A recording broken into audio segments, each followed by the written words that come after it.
శ్రావణ శుక్రవారాన్ని పురస్కరించుకుని తెలుగు లోగిళ్లన్నీ వరలక్ష్మి పూజలతో కలకలలాడుతున్నాయి. కాకినాడ జిల్లా ఆడపడుచులు వైభవంగా వరలక్ష్మి వ్రతాలు చేసుకున్నారు. విశిష్టమైన రోజు కావడంతో బాలా త్రిపుర సుందరి అమ్మవారి ఆలయానికి భక్తులు పోటెత్తారు. వచ్చే శుక్రవారం 2000 మంది కోసం సామూహిక వరలక్ష్మి వ్రతాలకు ఏర్పాట్లు చేస్తున్నామని తెలిపారు అధికారులు. ఇక ఇదే అంశానికి సంబంధించిన పూర్తి వివరాలు మా ప్రతినిధి రాజేష్ అందిస్తారు. శ్రావణ శుక్రవారం 3వ వారం కావడంతో ఈవేళ వరలక్ష్మి వ్రతం కావడంతో ఆలయాలన్నీ భక్తులైతే పోటెక్కారు. ఇటువంటి నేపథ్యం చూసుకుంటే కాకినాడ జిల్లా కాకినాడ బాలా త్రిపుర సుందరి అమ్మవారి ఆలయం వేకోజా నుంచి వేల సంఖ్యలో భక్తులు పోటెక్కారు. అయితే వచ్చిన భక్తులకు ఎటువంటి ఏర్పాట్లు చేశారో ప్రస్తుతం ఆలయ ఓనరు వారిని అడిగి మరింత సమాచారం అడిగిన ప్రయత్నం చేద్దాం.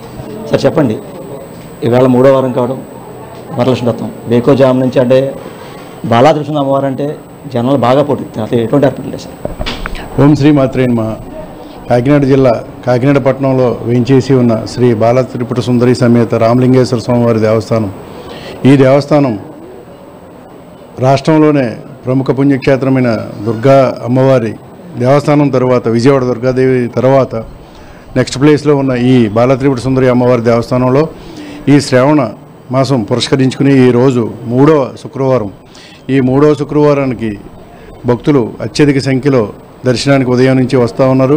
ఈ వచ్చే భక్తులందరికీ ఏ విధమైన అసౌకర్యం జరగకుండా అన్ని విధాలుగా సులభతరంగా దర్శనం ఆచరించే విధంగా దర్శన ఏర్పాట్లు, అదేవిధంగా ఉచిత ప్రసాదం, ఉచిత మంచినీరు అన్నీ కూడా ఏర్పాటు చేయడం జరిగింది. సార్ చెప్పండి, అంటే గతం నుంచి చూసుకున్నాం బాలా త్రిపుర సుందరి అమ్మవారికి ఇప్పటికే మీరు సేవలు చేస్తున్నారు. అయితే 22వ తారీఖు శ్రావణ శుక్రవారం కూడా ఇప్పటికే ఏర్పాట్లు చేశారు. అసలు ఏంటి ఏ రకంగా చేస్తారు? కాకినాడ ప్రజలందరికీ కూడా ముందుగా ఆహ్వానం.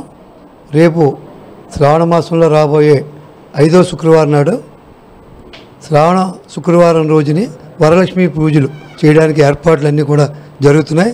ముఖ్యంగా దీనికి సహకరించినటువంటి దాతలందరికీ కూడా ఎండోమెంట్స్ తరపుని, నా తరపుని, శాసనసభ్యుల తరపుని కూడా వారికి అభినందనలు తెలియపరుస్తున్నాం.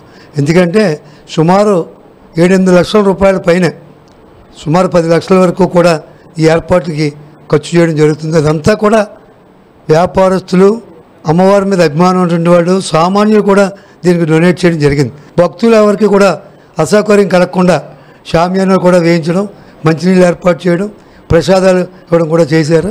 అంతే భక్తులందరూ కూడా వచ్చి ఈవేళ 22వ తారీఖున కూడా సహకరించి, ఎందుకు సహకరించమంటున్నాం అంటే ఇక్కడ 1800 2000 మంది కంటే మించి కూర్చోబెట్టి వాళ్ళకి పూజ చేసేటువంటి సౌకర్యం లేదు. మేము అన్ని ఏర్పాట్లు చేస్తాం, తీర్థ ప్రసాదాలతో సహా మేము వేళ అన్ని ఏర్పాట్లు చేయడం జరుగుతుంది.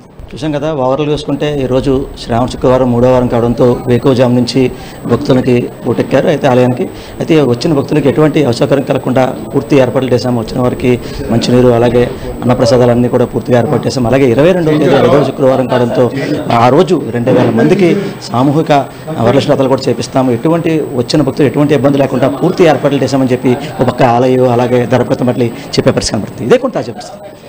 సతీష్తో రాజేష్, ఐ న్యూస్, కాకినాడ జిల్లా కాకినాడ నుంచి.